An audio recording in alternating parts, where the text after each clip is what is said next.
தமிழகத்தின் உள் மாவட்டங்களில் அடுத்த 24 மணி நேரத்தில் பரவலாக மழை பெய்ய வாய்ப்பிருப்பதாக சென்னை வானிலை ஆய்வு மையம் தெரிவித்துள்ளது. சென்னையில் வானம் மேகமூட்டத்துடன் காணப்படும் என்றும் ஓரிரு இடங்களில் மிதமான மழை பெய்யக்கூடும் என சென்னை வானிலை ஆய்வு மையம் தெரிவித்துள்ளது. கடந்த 24 மணி நேரத்தில் அதிகபட்சமாக இளையான்குடியில் 10 சென்டிமீட்டர் மழை பதிவாகியுள்ளதாக தெரிவிக்கப்பட்டுள்ளது.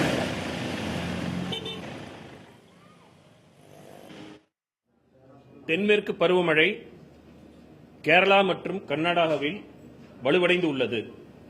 மேலும் வடமேற்கு வங்கக்கடல் முதல் மத்திய மேற்கு வங்கக்கடல் வரை குறைந்த காற்றழுத்த தாழ்வு நிலை நீடிக்கிறது.